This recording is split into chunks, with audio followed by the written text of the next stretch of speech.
Bonsoir mesdames et messieurs et bienvenue à cette nouvelle session d'information sur la télévision Burkina-Info.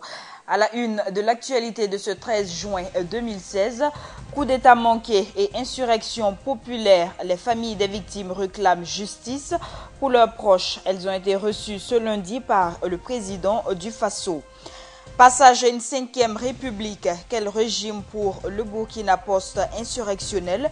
Le politologue Abdul Karim Saïdou répond à cette question dans ce journal.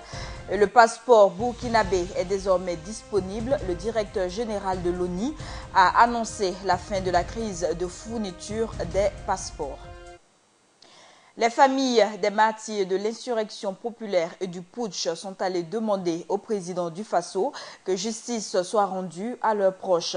L'application effective des mesures sociales prises sous la transition pour accompagner les veuves et les enfants des martyrs a également été abordée ce 13 juin. Ibrahim Zongo nous résume ici le point de l'audience accordée par le président Roch-Marc Christian Kaboré aux familles des victimes. La durée de cette audience entre familles des martyrs de l'insurrection populaire de 2014 et du coup d'État de 2015 avec le chef de l'État en dit long sur les mobiles du tête-à-tête. La première des doléances que nous lui avons exprimées, c'est la justice pour les martyrs. Son Excellence, dans son discours de prise de fonction, a promis justice pour les martyrs et nous nous sommes rendus ce matin pour lui rappeler cela. Également, la deuxième chose sur laquelle effectivement nous sommes appesantis, c'est les mesures sociales qui ont été prises pour les différentes familles des martyrs en Conseil des ministres le 28 octobre 2015 par le gouvernement de la transition. Aujourd'hui, au titre de ces mesures, il n'y a seulement que la somme de 750 000 francs qui avait été promis pour les différents martyrs dont les familles qui n'avaient pas d'enfants, et cette mesure a été mise en œuvre. Pour le reste des mesures, notamment l'octroi de logement, et également pour la prise en compte d'un certain nombre de vœux à la fonction publique et également pour ce qui concerne l'accompagnement des familles pour la création d'activités génératrices de revenus, nous sommes toujours en attente. C'est donc rassuré que la coordination des martyrs du Burkina a quitté la présidence ce 13 juin 2016. L'ensemble de ces mesures seront effectivement mises en application. Les décrets vont être ressortis, être revus pour qu'effectivement on puisse voir l'application effective. Également, il y a les enfants des martyrs qu'il faut prendre en charge parce que le CNT a voté ce qu'on appelle la loi sur la pupille de la nation. Donc le président également a promis de faire sortir ce décret et cette loi-là pour qu'effectivement on puisse voir comment ça va se passer de façon concrète dans l'application. Selon la coordination, le président du Faso a pris l'engagement de rattacher désormais les dossiers des martyrs à la présidence pour un traitement diligent. Concernant les 1 million de dollars promis par la CEDEAO aux victimes du coup d'État, le président du Faso dit suivre cela de près, a souligné la coordination. Avec la nomination du président de la commission constitutionnelle, Alidou Ouedraogo, les travaux de l'institution devraient commencer très prochainement. Pour le politologue Abdul Karim Saïdou, il est important que cette commission tire les leçons de la 4e République et des recommandations formulées par la commission de la réconciliation nationale. Mahmad Sangaré nous en dit plus. Dans le but de renforcer la démocratie au Burkina Faso, les autorités veulent adapter la constitution aux défis de l'heure. Pour ce faire, une commission a été créée pour réfléchir sur un avant-projet de constitution en vue du passage à la 5e République. Une commission qui, de l'avis de certains politologues, dont Abdul Karim Saïdou, doit tirer leçon de la 4e République et des travaux de la Commission de réconciliation nationale et des réformes et ceux du Conseil national de la transition. Non, c'est-à-dire que ce qu'il faut comprendre, c'est que la question de la Constitution, ce n'est pas une question de chiffres. La 5e République n'est pas forcément meilleure à la 4e République. La 6e République n'est pas forcément meilleure par rapport à la 5e République. Ce n'est pas une question de chiffres. Tout dépend du contenu de la Constitution. Qu'est-ce qu'on va mettre dans la nouvelle Constitution? C'est ça. Donc, si on tire véritablement les leçons de l'expérience de la 4e République, et je dirais même de l'histoire constitutionnelle du Burkina Faso, tout ce qui a eu comme expérience en matière constitutionnelle, et qu'on essaie de mettre en place des institutions solides qui respectent l'esprit de la démocratie, la séparation des pouvoirs, on peut espérer véritablement que la 5e République puisse impulser une dynamique de changement. L'une des questions importantes sur lesquelles cette commission est attendue est celle de savoir si la 5e République doit inscrire le Burkina dans un régime parlementaire ou présidentiel. Sur le sujet, Abdoul Karim Saïdou est on un peu plus clair. On discute de façon tout à fait libre sur les différentes institutions, sur les pouvoirs des différentes institutions. C'est à la suite de ces réflexions qu'on peut maintenant peut-être mettre des étiquettes, mettre des labels pour savoir quelle est la nature de notre constitution. Le Burkina Faso n'est pas obligé de s'inscrire dans la dynamique des régimes existants dans d'autres pays ou même des régimes qui ont existé dans ce pays. Le Burkina Faso peut inventer son propre système constitutionnel. Le politologue estime également que cette nouvelle constitution doit tenir compte des engagements du Burkina Faso sur le plan international, dont la Charte africaine de la démocratie et de la gouvernance et le protocole de la CEDEAO. Nous l'annoncions en titre, la crise de fourniture des passeports burkinabés a été résolue. Dorénavant, les passeports seront disponibles après les 72 heures suivant le dépôt des dossiers des demandeurs.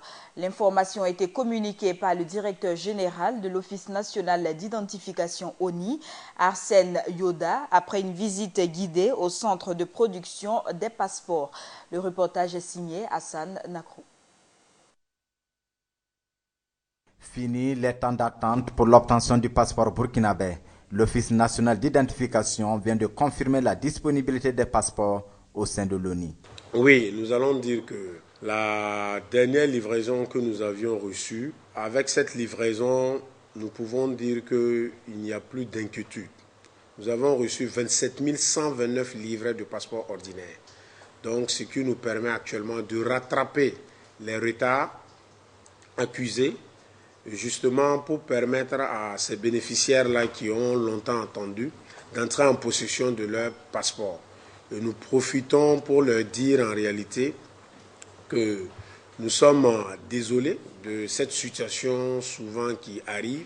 Ceux qui ont déposé des dossiers depuis le mois de mars, le mois d'avril, le mois de mai, actuellement, je ne pense pas que nous puissions encore détenir un seul dossier sans qu'il n'y ait eu retour du passeport vers le bénéficiaire. Et ces passeports ont été présentés aux journalistes ainsi que le circuit de production. Une fois arrivé dans la salle de production ici, c'est les 4 postes qui traitent en premier les dossiers, qui consistent à saisir les données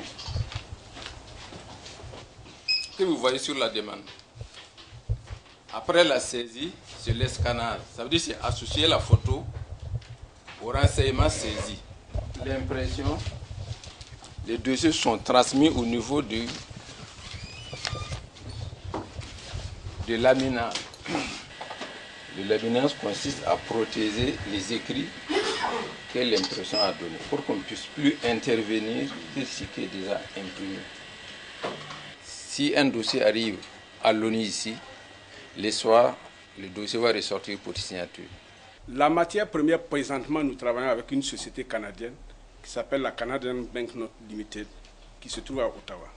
C'est donc dire que les demandeurs de passeport ont maintenant 112 heures pour entrer en possession de leurs documents et quant au prix du passeport, il reste inchangé. La suite de ce journal avec la Ligue des consommateurs qui déplore la tenue de la grève de 72 heures des boulangers et pâtissiers.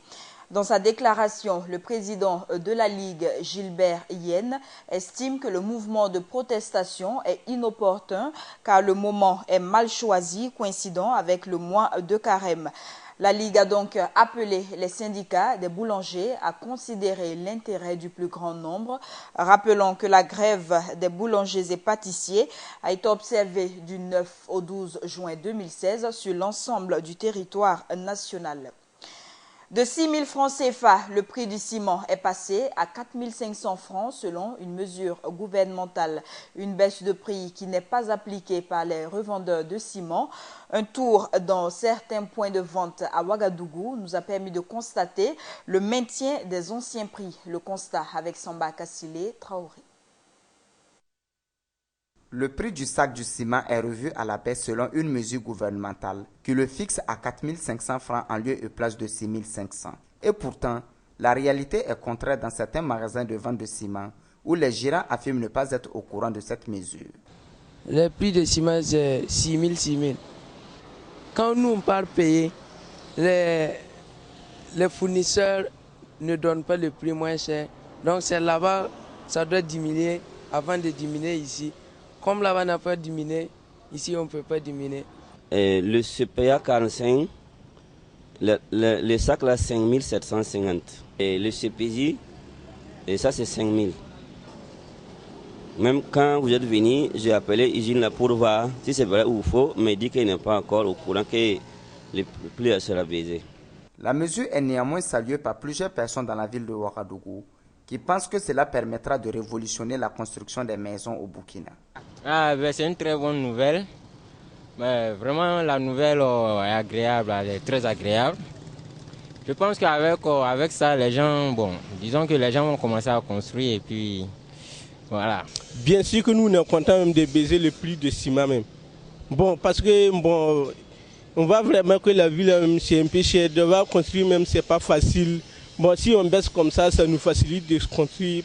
Tout le monde, même les pauvres, vont pouvoir construire leurs maisons facilement maintenant. Je veux dire que c'est bien, mais totalement. Par exemple, si c'était au niveau des marchés, là on peut dire que c'est propre. Mais comme c'est construction, pour le moment, il n'y a pas l'argent pour payer des ciments pour construire. Donc l'intéressant, c'est de diminuer le sac de riz et puis diminuer au niveau des choses. Et ça, là, ils ont diminué ça. Là, c'est bien. Ces différentes personnes disent attendre vivement la mise en application de cette mesure. Avec la saison des pluies, certains quartiers périphériques très habités seront difficilement accessibles. Les habitants du quartier Rimkieta en ont pleinement conscience. Les routes ne sont pas aménagées et sont de très mauvais état. À cela s'ajoute le seul pont de ralliement du quartier qui est très étroit. Le reportage avec Cheikh Omar Bandaougou. Rimkieta dans la périphérie de Ouagadougou, un quartier de plus en plus peuplé mais difficile d'accès. Vraiment ça ne va pas. Voilà, s'il plaît, souvent il faut emprunter l'autre voie, souvent il faut passer par les rails, donc c'est grave. Donc on n'a pas le choix. On dirait qu'il n'y a pas mer dans Rimkieta ou quoi. Non seulement la route elle-même elle est impraticable, mais en plus le pont censé permettre l'accès au quartier est source d'insécurité routière. Depuis fort longtemps, les autorités, ça crie, ça parle, on sort, on grève, mais il n'y a pas de résultat. Vraiment, on souffre honnêtement, c'est pas simple. Plusieurs fois, oui, des gens tombent souvent jusqu'à perdre la vie. Il y a des fois aussi où on arrive à les sauver. Juste à côté se pratique la culture maraîchère. Les exploitants des lieux sont le plus souvent victimes du mauvais état de la route.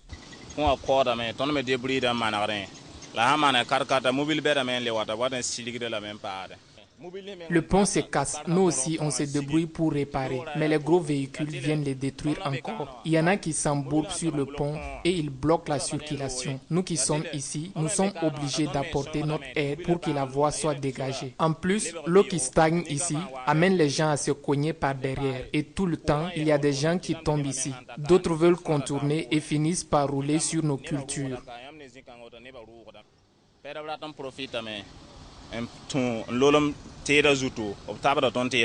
Et la doléance est la même. Donc on veut les demander, voir s'ils peuvent venir nous aider. Sinon franchement là, on n'est pas content. Le quartier Rimkieta en souffre. Voilà, on souffre. Le moins que l'on puisse dire, c'est qu'ici, la circulation après une pluie, elle est stratégique et pleine de palpitations.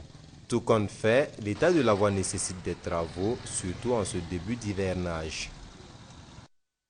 Éducation à présent, le bras de fer entre la Fédération des syndicats nationaux des travailleurs de l'éducation et de la recherche FSINTER et le ministère de tutelle se poursuit. Les militants du FSINTER maintiennent toujours le mot d'ordre de grève en guise de soutien à leurs collègues des Cascades. Une situation qui pourrait avoir des conséquences sur l'organisation du baccalauréat. Hassan Nakro. Les membres de la Fédération des syndicats nationaux pour les travaux d'éducation de la recherche FSINTER maintiennent toujours leur mot d'ordre de grève de soutien à leurs collègues des Cascades qu'ils jugent être victimes d'une injustice relative à leur suspension de salaire pour abandon de poste. Selon le FSINTER, c'est un abus d'autorité car les deux enseignants n'ont même pas encore de numéro matricule. avis d'autorité dans ce sens que l'administration locale au niveau des cascades a géré la carrière d'un certain nombre d'agents, deux particulièrement, de façon abusive. Il s'est agi d'affectation, nomination de la part du dépendant, alors que les agents avaient déjà reçu des affectations de la part du directeur régional des enseignements secondaires et supérieurs à l'époque, bien avant la réunification des deux ministères. Et il s'est même trouvé que le dépendant qui a procédé à ces nominations des agents comme directeur ne s'est même pas rendu compte que ces agents n'étaient même pas encore intégrés. Ils n'avaient même pas de numéro matricule. Le secrétaire général adjoint du F-Center, il faut nécessairement que les négociations aboutissent car ses camarades sont toujours en attente. Bon, pour l'instant, leur situation n'est pas réglée. Nous pensons que c'est aux autorités, effectivement, d'avoir, comme nous l'avons dit, une analyse lucide de la situation et de prendre les mesures nécessaires dans le sens de régler au plus vite la situation des camarades. Nous avons demandé dans la lettre au ministre que la coupure des salaires des camarades soit suspendue et que ces salaires soient rétablis pour compter de la fin de ce mois de juin. Après cette suspension de participation des membres du F-Center à l'organisation du BPC, c'est au tour du syndicat national des enseignants-chercheurs SINADEC de se signaler car ce syndicat aurait déposé un préavis de grève illimité auprès de son ministère de tutelle pour exiger la satisfaction de sa plateforme revendicative relative à la question salariale et l'augmentation de la prise en charge pour l'organisation du baccalauréat. Ce 13 juin, le monde entier célèbre la Journée internationale des albinos. Cette commémoration vise à briser les préjudices sociaux concernant cette minorité. Il s'agit également de lutter contre les discriminations et persécutions dont ils font l'objet. Suivons cet élément de Mahamad Sangari. Chaque 13 juin est célébrée de par le monde entier la Journée internationale des albinos, une journée qui a été instaurée depuis 2015 par les Nations Unies. L'instauration de cette journée, de l'avis de certains albinos ouagalais, va permettre un tant soit peu de mettre en valeur les personnes atteintes d'albinisme.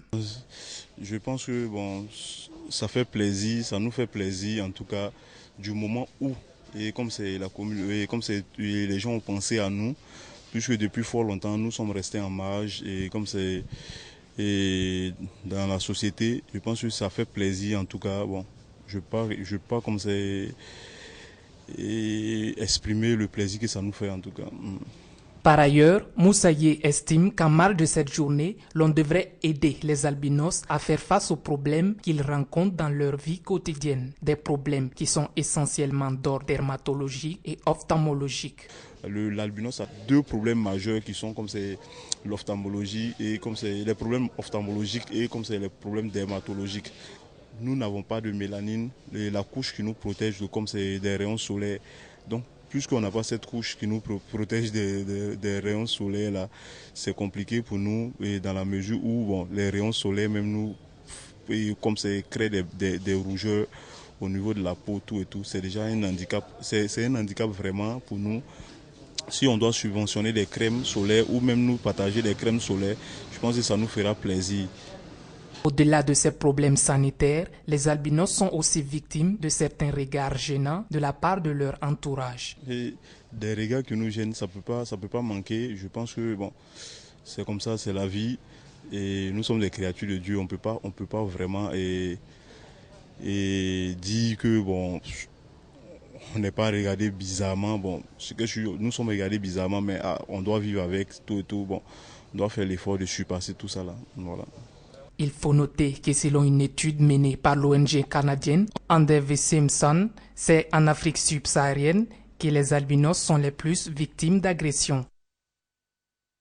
La Fondation Qatar Charity a fait parler son cœur à l'endroit de l'Association des élèves et étudiants musulmans du Burkina Faso. L'organisation caritative a offert aux responsables de l'association un don de près de 2 500 000 francs CFA pour les accompagner dans ce mois de jeûne.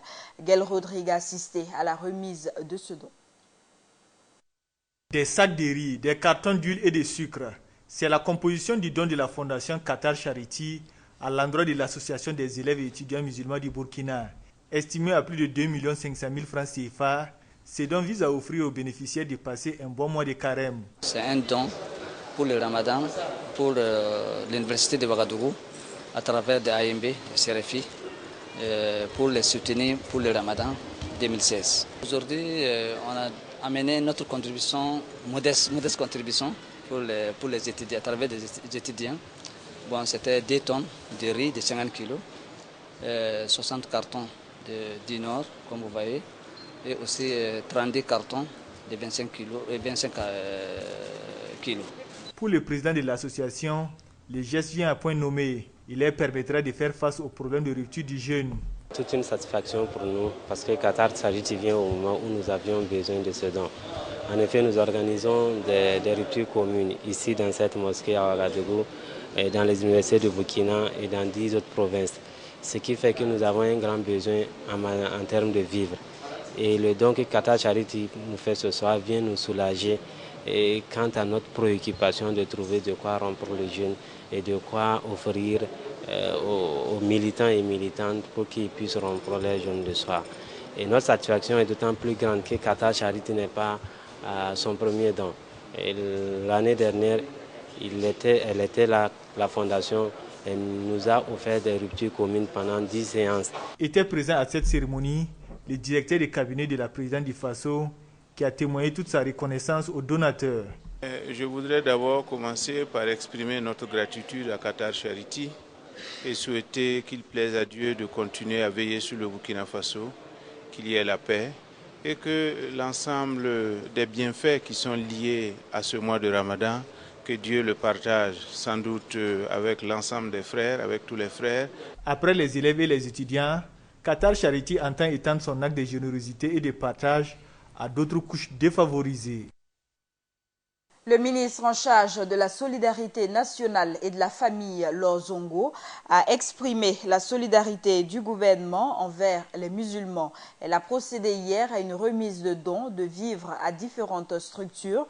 Cet élan de solidarité s'est manifesté à la Fédération des associations islamiques du Burkina, au palais du Mogonaba Bango et à la maison d'arrêt et de correction de Ouagadougou, Mako. Ces différents dons, estimés à une valeur de 17 millions de francs CFA, sont composés de sacs de mil, de sacs de riz, de cartons de sucre. Parlons culture à présent. Le siège de l'UEMOA à Ouagadougou abrite jusqu'au 10 juillet prochain une édition d'art dénommée Expo d'art Convergence. Le chef-d'œuvre des artistes plasticiens des pays membres de l'Union y seront exposés au grand bonheur des visiteurs. Mahamad Sangaré y était.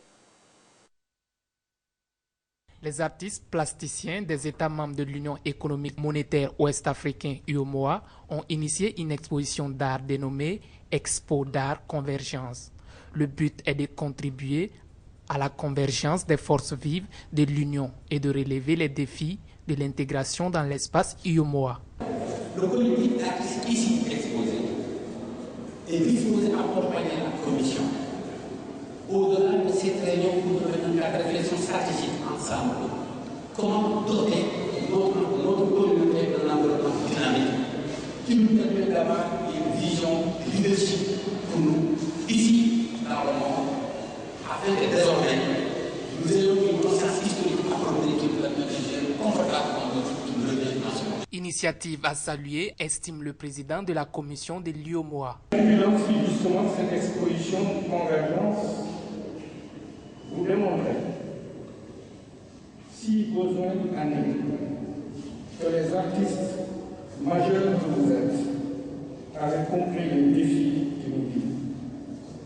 À nos côtés, nous économistes, institutionnels, diplomates, Vous avez voulu jouer votre partition par le langage de votre travail et enflammé par vos œuvres le sujet de nos valeurs en partage. Car comme le disait Henri Deix, je cite, là où il y a division du travail, il y a association et il y a aussi convergence. Il faut noter que l'exposition Convergence se tient du 13 juin au 10 juillet et regroupera 11 artistes plasticiens, tous ressortissants des États membres de l'UEMOA. Information hors de chez nous. En Côte d'Ivoire, le procès de Simone Gbagbo a été suspendu jusqu'au lundi 20 juin 2016. Le report a été demandé par la défense de l'ex-première dame ivoirienne pour pouvoir examiner les pièces produites par le parquet général. L'explication a été formulée par un des avocats de Simone Gbagbo après un premier procès où elle a écopé de 20 ans de réclusion pour atteinte à la sûreté de l'État. L'épouse de Laurent Gbagbo comparaît cette fois-ci pour crime de guerre, crime contre l'humanité. Pour l'accusé, il s'agit d'un procès politique. Et c'est la fin de ce journal. Merci à tous de l'avoir suivi. L'information continue sur Burkina Info.